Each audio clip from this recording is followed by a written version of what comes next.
Hello everyone, welcome to my Horus Heresy from the Beginning series. Today we'll be going over the core rules. We'll be covering the absolute basics here, and I'll keep it quick so you can get into it fast.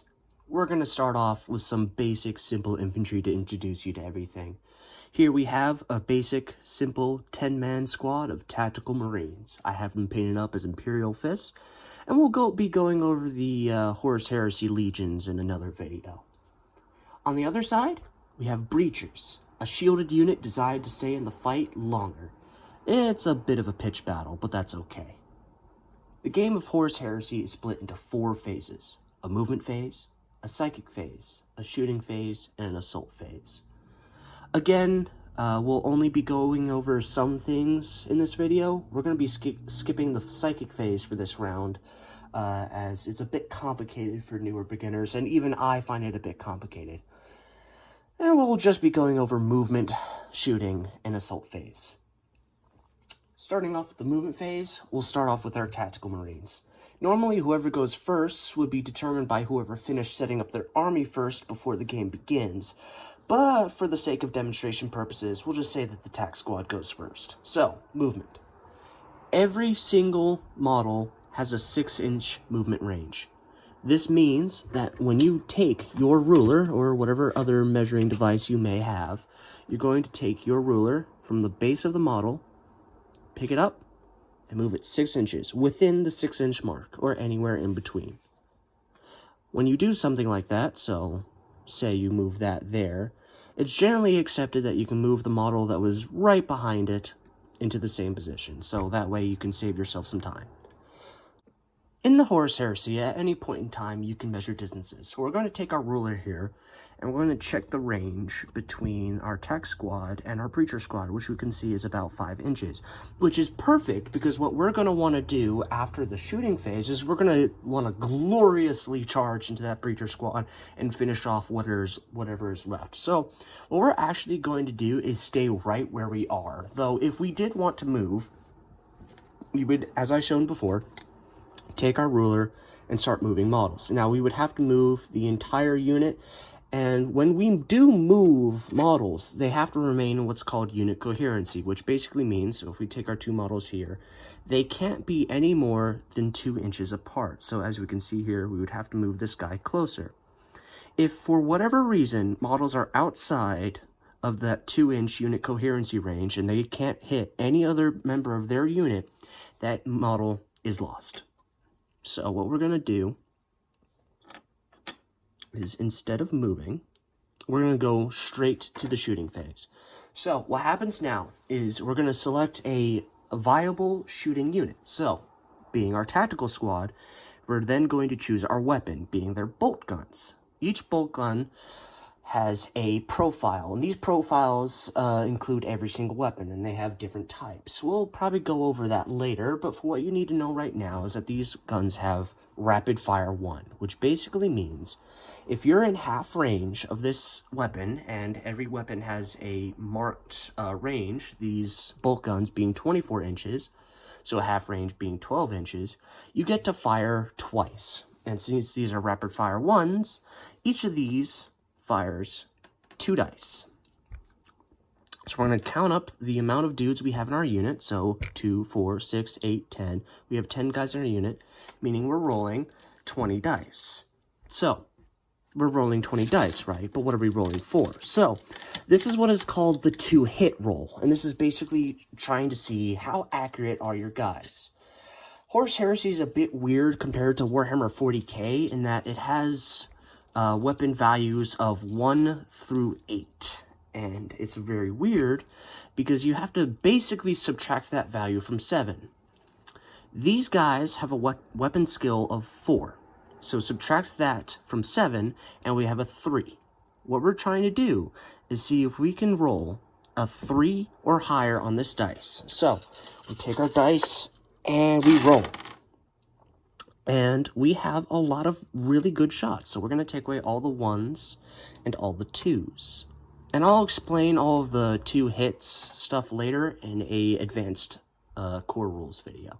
But for what you need to know right now is that any Space Marine you play as is going to hit on a 3-up unless modified.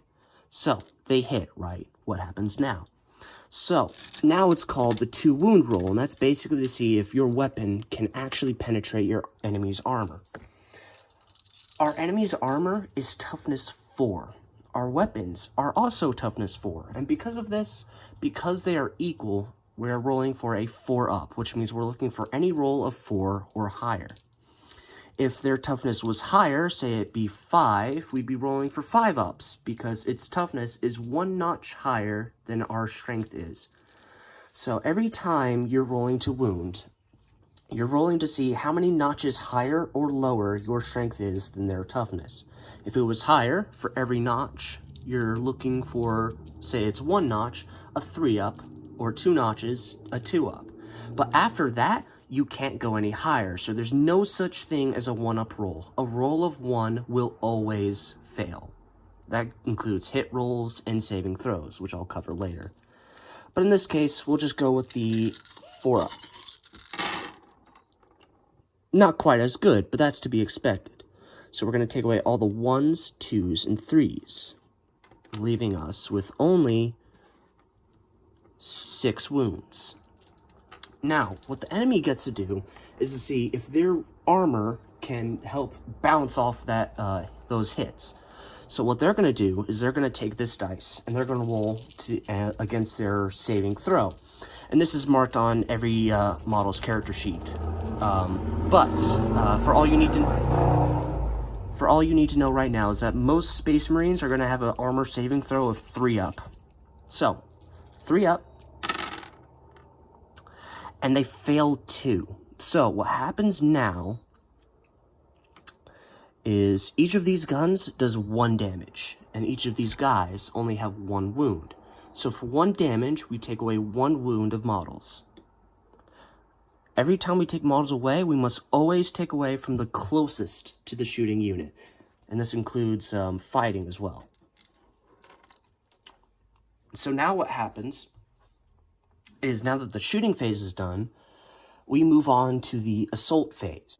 So now moving on to the assault phase, we're going to take our unit and we're going to charge into our enemy unit. And basically what that means is we're going to make sure that our unit is within 12 inches of our enemy unit. And seeing that it is only within about 5 inches, we're going to take 2d6. And the reason why we have to check to make sure that they're within 12 inches is because when we roll this 2d6, that shows us how many inches we get to charge. If we don't get as many inches as we need to get within touching our bases, we don't get to make that charge. In fact, we don't get to move at all. So what happens is we're going to roll our 2d6. And we see that we've succeeded our charge, and we get to move 7 inches. But what happens first is that the enemy gets to fire overwatch. So we're going to keep this 7 inches in mind, and our enemy gets to fire overwatch. So what that means is our enemy has 2 bolt guns and a plasma pistol. So the bolt guns, as we mentioned before, are rapid fire ones. They get to fire twice since they're within half range. But what happens with the plasma pistol is that's only pistol 1. And it's interesting because it has a rule called gets hot. So if for whatever reason you roll a 1 to hit with that dice, that bearer is immediately slain. And that's super interesting because while plasma weapons are very useful, they are very volatile and will just murder the unit they're with. But what happens now is that they get to roll these dice. So we're going to roll this dice separately because it has a whole separate profile. But what happens now is that we're going to take this dice, and we have to hit on snapshots. And what snapshots means is we have to hit on a 6. So we got to hit. So what happens now is we go through shooting as normal. So strength 4, toughness 4 on a 4 up. That's super simple, and you can just remember 4, 4, 4. And unfortunately, we do not make it with a 1. So we're going to roll the plasma pistol now. And again, this is only snapshots. If we roll a 1, we die. And we do manage to hit our plasma shot. So, this is strength 8, going against toughness 4. So, we know that this is 2 or more notches above toughness. So, we're going to be rolling on a 2 up to wound. So, this is going to be super easy to wound, and we basically can't fail. And as we can see, we wounded. Now, we would roll our saving throw, but we won't, because this weapon has an interesting profile. It has armor penetration 2. And what that means is, for every armor saving throw, so these guys have like a 3-up saving throw, this is AB2, it's going to ignore saving throws of 2 and higher. So these guys are not going to get a save. And we take away the closest enemy model. And with that, we managed to successfully charge. Since we only lost one guy, not a whole lot happens, and we're going to move our 7 inches. So as we do that, we're going to move towards the closest enemy model.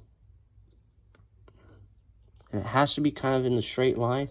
In Warhammer 40k, there's kind of like some funky stuff that we can do, and like move around behind these guys, but it has to be as straight of a line as possible. And I really like that about the Horus Heresy, because there's no funky junk that you can do. Well, I mean, there is, but it's really confined to the Horus Heresy rules, and it's kind of accepted at this point that you can just kind of move your guys like that, and it's not too big of a deal. So what happens now is everyone gets to fight. And so what happens now is we are going to look at our initiative count. So what initiative means is this determines what order people fight in. So even if you didn't charge, another unit may still fight. So things like Primarchs, which are basically like the super big leaders of the entire legions, they're usually going to fight first, even if you have units that charge. But the benefits to charging is that you get an additional initiative. So these guys are now initiative 5, while these guys remain at initiative 4. There are some abilities like Stunned, which brings you down to initiative 1, which is super powerful if you're hitting something that you don't want hitting another enemy unit.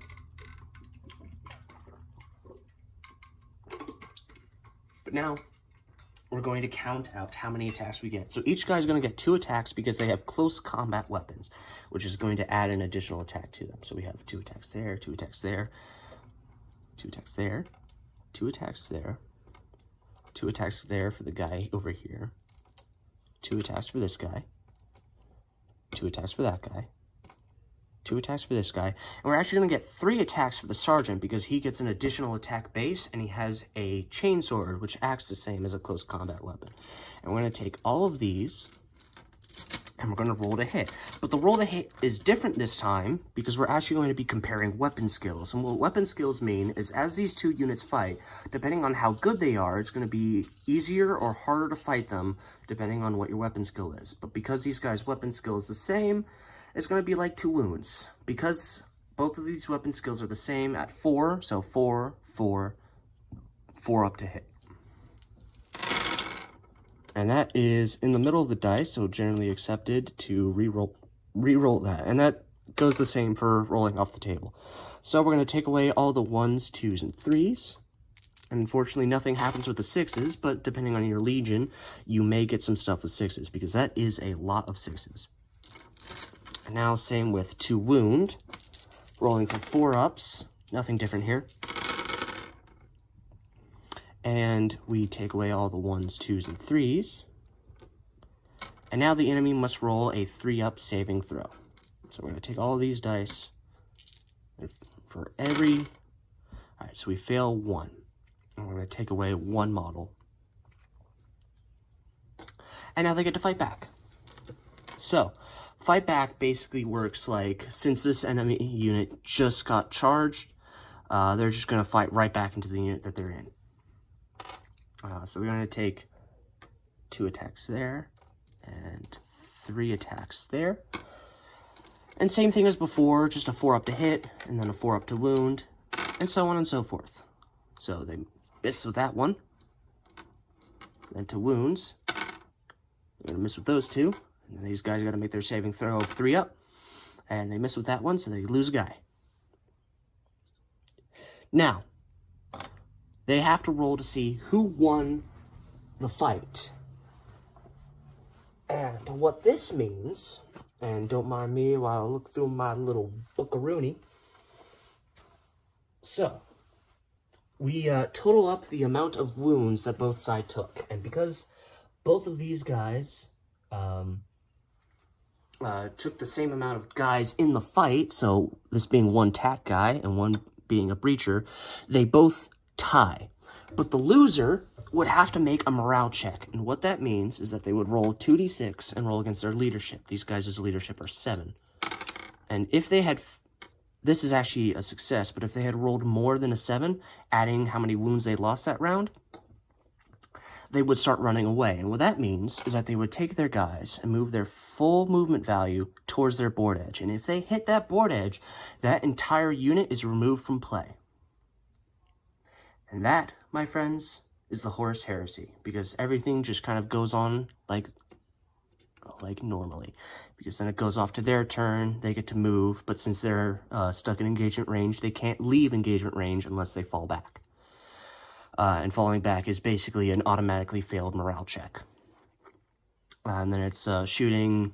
They get to shoot with pistols in the shooting phase, I think. Wait, no, scratch that. They don't. This is not 40k.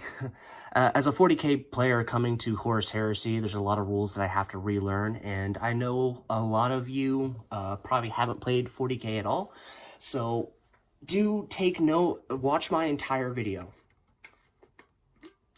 because I may correct myself at some point or the other. But anyways, that is the very basic rules of the Horus Heresy, and I hope you all enjoy. One last thing before I go, the next few videos planned out, I'm going to do a video on vehicles and other unit types. I'm going to be doing a video on Praetors, which are basically like captains and super powerful guys with super powerful weaponry. They're super customizable. And then I'll be doing another video on the core rules, but part 2. So do keep in mind that this is only the most basic part of the rules to get you started. And with that, guys, y'all have a wonderful day, and I will see you again.